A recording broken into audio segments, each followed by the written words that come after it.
আসসালামু আলাইকুম রহমতুল্লাহি ওয়া বারাকাতুহু। আজকে আমরা মিস্টার সলিউশন ইউটিউব চ্যানেল থেকে এসএসসি ব্যাচের জন্য পরবর্তীতে এসএসসি 26 এবং 27 ব্যাচের জন্য চ্যাপ্টার 3 থেকে এমসিকিউ সিরিজ চালু করলাম। আশা করছি যে তোমরা পরবর্তী পার্টগুলো দেখবে। আজকে পার্ট 1 করবে ইনশাআল্লাহ। দেখা যাক।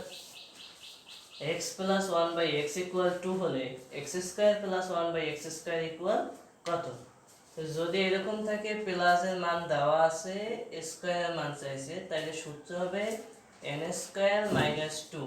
এখানে n বলতে যার মান দেওয়া থাকবে n, তাহলে সূত্র অনুযায়ী n এর মান বসাই 2² - 2, 2 × 2 = 4, 4 এর থেকে কি হবে 2 বিয়োগ দিলে 2, এটাই অ্যান্সার। আশা করি বুঝতে পারছো। পরবর্তীতে মাইনাসের মান দেওয়া আছে, আগে প্লাসের মান দেওয়া ছিল, আবার মাইনাসের মান দেওয়া আছে, স্কয়ারের মান চাওয়া হয়েছে। যদি এরকম থাকে তাহলে জাস্ট -2 ছিল সূত্র, এখানে +2 হবে সূত্র। n হচ্ছে যার মান দেওয়া থাকবে 3² + 2, 3 × 3 = 9 আর 2 = 11, এটা आंसर। পরবর্তীতে দেখা যাচ্ছে যেখানে x + 2/x = 4 হলে x² + 4/x² = কত? আগে কিন্তু সবগুলো ছিল 1/x, এবার আছে 2/x। যদি এরকম থাকে তাহলে সূত্র হবে n² - প্লাস থাকলে মাইনাস হবে সূত্রে -2, এখানে যার মান দেওয়া থাকবে সে হবে 2। n হচ্ছে যার মান দেওয়া আছে 4² - 2 × 4, 4 × 4 = 16, 16 থেকে 4 বিয়োগ দিলে 12, অ্যান্সার।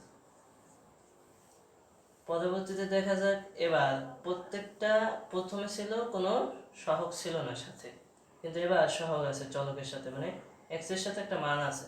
2x + 3/x = 9 হলে 4x² + 9/x² = কত?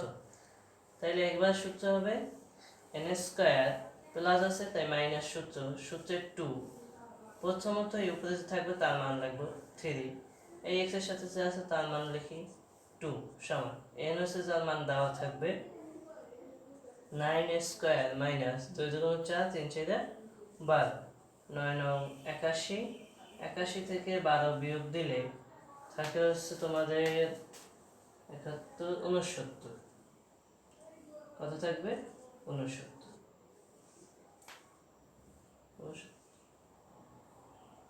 69ই থাকে। আশা করছি যে তোমরা বুঝতে পারছো। পরবর্তী পার্ট ইনশাআল্লাহ খুব দ্রুত আপলোড করা হবে। আশা করছি যে তোমরা পরবর্তী পার্ট দেখবে এবং এটা তোমার বন্ধুদের মাঝে শেয়ার করে জানিয়ে দাও। ইনশাআল্লাহ পরবর্তীতে দেখা হবে। আসসালামু আলাইকুম।